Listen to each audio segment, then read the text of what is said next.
네, 그렇다면 다음으로는 미국 현지에 있는 미국 증시 전문 유튜버 유산남님 연결해서 주요 이슈들 체크해 보도록 하겠습니다. 유산남님 안녕하세요. 네, 이번 주 체크해야 될 지표들 있을까요? 네, 일단 이번 주 같은 경우는 여러 노동 지표들이 발표가 되게 됩니다. 자, 일단 이번 주 같은 경우는 제조업 건물 관련 지수가 화요일부터 발표가 되는데요. 그러고 나면 ISM 제조업 지수가 나오게 되는데 최근 몇 개월간 지속적으로 하락한 만큼 여기에서부터 주목할 필요가 있어 보이고요. 수요일 날 같은 경우는 졸지 구인직 보고서가 나옵니다. 다만 후행 지표로 여겨지는 만큼 다른 노동 지표들만큼 중요하다라고 여겨지진 않고 있고요. 여기다가 목요일 날은 ADP 비농업 고용 지수를 통해서 노동부에서 발표하는 비농업에 대해서 그 전에 이번에 BLS가 지수장이 바뀌고 나서 나오는 첫 발표가 금요일 날 나오는 만큼 이번 지표를 중요하게 볼 필요가 있는 것 같고요. 그러고 나서 금요일 날은 이번 주에 가장 중요한 실업률과 진짜 비농업 지수가 나오게 되게 됩니다. 이번에 비농업 지수와 실업률에 대해서 전반적으로 안 좋게 나오게 됐을 때 월러 연준 이사가 대놓고 50bp를 지지할 수 있다고 얘기를 한 만큼 실업률과 이번 비농업 지수 진지하게 볼 필요가 있어 보이고요. 만약에 4.4% 이상의 실업률이 나오게 될 경우 전반적으로 금리 인하가 좀 더 빅스텝에 가까워질 수도 있다는 얘기가 나오고 있습니다. 네, 이번 한 주는 고용이 정말 핵심이 될 걸로 보이는데요. 오늘 꼭 짚어봐야 할 뉴스와 이슈도 함께 부탁드리겠습니다.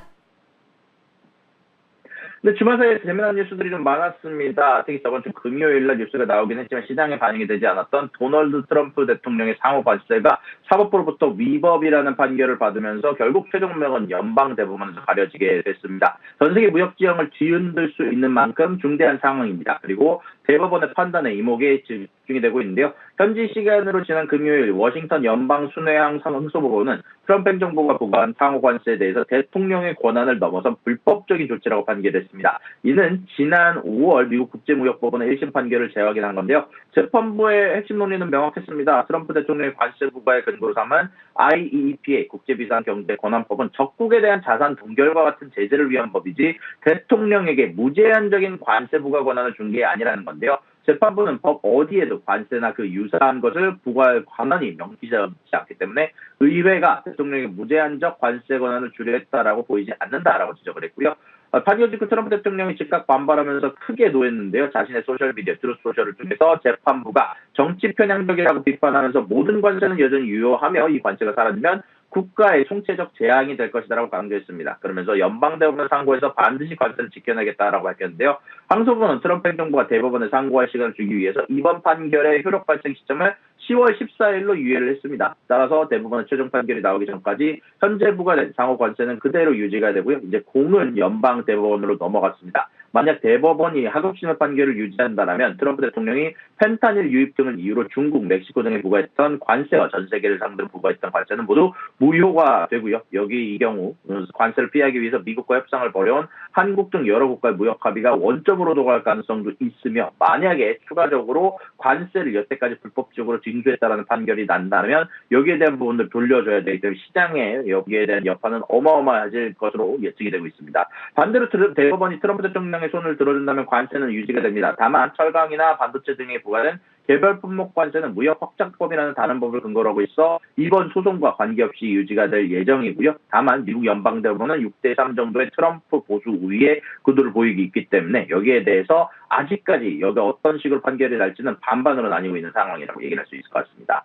두 번째 소식입니다. 인도와 러시아 그리고 중국 간의 사이가 굉장히 끈끈해지고 있다는 소식이 나왔습니다. 미국의 강력한 압박에도 불구하고 끈끈한 우정을 과시를 했는데요. 나레드라 모디 인도 총리가 중국 텐진에서 열린 상하이 협력기구 정상회의에서 시진핑 주석과 블라디미르 푸틴 대통령과 만나 양국 관계에 특별함을 거듭 강조를 했었는데요.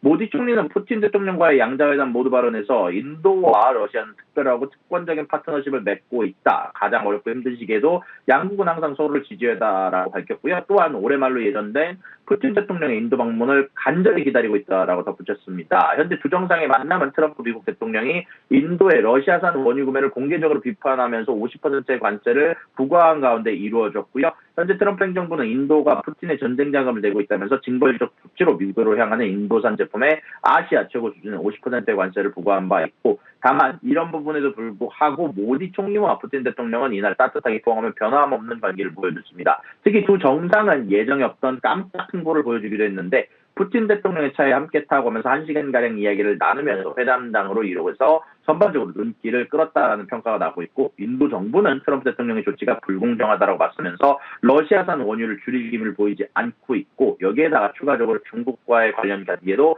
예전과 훨씬 더 나아지는 부분을 보여주게 되면서 인도를 통해 러시아와 중국의 압박을 가했던 미국의 의도에 전반적으로 균열이 생기고 있다는 평가가 나오고 있다고 이야기가 전달됐습니다. 그리고 마지막 소식입니다. 챗GPT의 개발사 오픈AI가 인도에 또 초대형 데이터 센터를 건설을 추진합니다. 이는 오픈AI가 추진 중인 스타게이트 프로젝트의 아시아 확장 전략에 매우 중요한 이정표가 될 전망인데요. 현재 블룸버그 통신에 따르면 오픈AI가 현재 인도 현지 파트너와 함께 최소 1기가와트 규모의 데이터 센터를 설립하는 방안을 모색하고 있습니다. 1기가와트는 거의 수백만 가구의 전략을 공급할 수 있는 막대한 양으로 만약 현실화가 된다면 인도에서 가장 큰 데이터 센터가 될 것으로 보이고 있는데요. 오픈AI가 인도를 주목하는 이유는 명확합니다. 세계 1위 인구 대국이자 사용자를 기준으로 오픈AI의 두 번째로 가장 큰 시장인 인도에 맞춤형 AI 챗봇 서비스를 제공하고 동시에 인도 내 사용자의 데이터의 해외 이전에 대한 우려를 해소하기 위함인데요. 또한 인도가 추진한 12억 달러 규모의 인디아의 AI 미션에도 적극 협력하겠다는 의지를 보인 바가 있어 이런 부분들은 추가적으로 호재가 될 수 있지만, 반대로 오픈AI의 이런 움직임은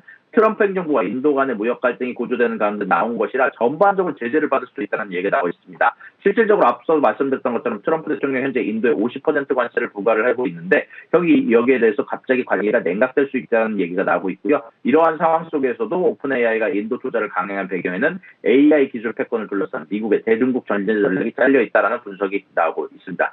여기까지 미국 경제 유튜버 유산함이었습니다.